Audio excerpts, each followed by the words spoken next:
कुरुक्षेत्र में कांग्रेस के कद्दावर नेता व पूर्व मंत्री अशोक अरोड़ा ने सरकार का गरीब विरोधी चेहरा एक बार फिर उजागर किया। हरियाणा के भाजपा जजपा सरकार ने नियम 134A के तहत निजी स्कूलों में गरीब बच्चों को निःशुल्क दाखिले की प्रक्रिया बंद कर दी गई और 134A को खत्म कर गरीब परिवारों के अधिकारों पर बड़ा प्रहार किया गया।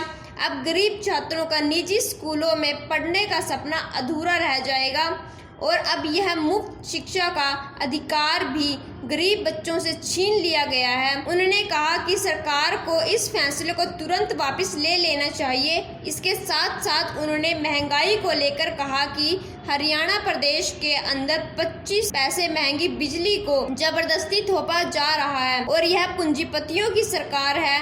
उन्होंने ये भी कहा कि प्रदेश सरकार ने खिलाड़ियों के मामले में भी यू टर्न लिया है और इसमें सरकार की किरकिरी हुई है। सरकार है, ये पूंजीपतियों की सरकार है। ये जो भी फैसला लेती है पूंजीपतियों के पक्ष में लेती है और गरीब के विरोध में लेती है।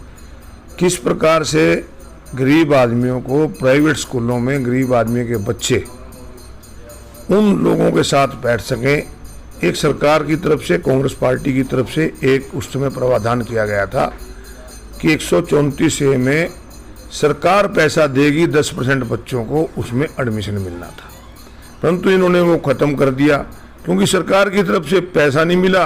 पहले तो लड़ाई इस बात की लड़ी जाती थी कि 134A में एडमिशन मिलो, अब एडमिशन की बजाय सरकार ने उस कोटे को ही ख़त्म कर दिया, गरीब आदमी पे कुठाराघात करने का काम किया। सरकार को चाहिए कि सरकार अपना फैसला वापस ले और गरीब बच्चों को जो प्राइवेट स्कूलों में एडमिशन होता है उसको दें और जो प्राइवेट स्कूलों का बकाया सरकार की तरफ लगभग, मैं आज पढ़ रहा था अखबार में, 1500 करोड़ के करीब है, तो उनका बकाया दे। प्राइवेट स्कूल वाले तभी पढ़ाएंगे जब सरकार पैसा देगी। सरकार पैसा देती नहीं, वो पढ़ाते नहीं, बच्चे गरीब ऐसे ही फिरते हैं। सरकारी स्कूलों में मास्टर नहीं, सरकारी स्कूल में मास्टर है तो बिल्डिंग नहीं है, तो कहाँ जाएंगे बच्चे। तो इस प्रकार से सरकार गरीब विरोधी सरकार है, क्या पूंजीपति के पक्ष में लेते हैं।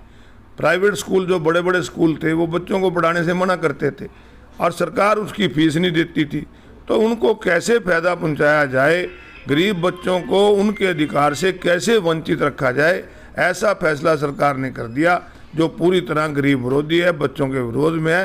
तो सरकार को तुरंत अपना फैसला वापस लेना चाहिए। इसलिए ऐसे लेती है जैसे गरीब की जेब में कैसे डाका डाला जाए। रोजाना डीजल और पेट्रोल के रेट बढ़ा देते हैं, रसोई गैस के रेट बढ़ जाते हैं। इसी प्रकार आज देखते होंगे सड़कों पे गाड़ियां चलती हैं, टोल को बढ़ा दिया जाता है और अब बिजली के रेट भी उन गरीब आदमियों के बढ़ाए हैं जिनको सरकार की तरफ से एक राहत मिली हुई थी। गरीब आदमी 100 यूनिट वाले को, 150 यूनिट वाले को, उनको भी वो वापस लेकर उनके रेट बढ़ाकर गरीब आदमी की कमर तोड़ने का काम ये सरकार कर रही है। ये फैसले जो लेती है पूंजीपति के पक्ष में लेती है। देखिए, हरियाणा प्रदेश इस देश में सबसे ज़्यादा खेलों के अंदर आगे है और इस खेलों में सरकार का योगदान नहीं है। सरकार तो लगातार खिलाड़ियों को उत्साहित करने की बजाय उसे डिमोरलाइज करती है। किस प्रकार पे इनका कोटा मिलता था, सीधा पद ले आओ, भर्ती करो, DSP तक भी भर्ती हुए, HCS तक भी भर्ती हुए, परंतु इस सरकार ने वो ख़त्म कर दिया और कह लिया केवल D ग्रुप में देंगे। एक खिलाड़ी जो अंतर्राष्ट्रीय स्तर पर मेडल ले गए, क्या वो चपरासी लगेगा। तो इस प्रकार के निर्णय सरकार लेती है और इसका जब विरोध खिलाड़ियों की तरफ से, विपक्ष की तरफ से लगातार हुआ तो सरकार को अपना फैसला वापस लेना पड़ा।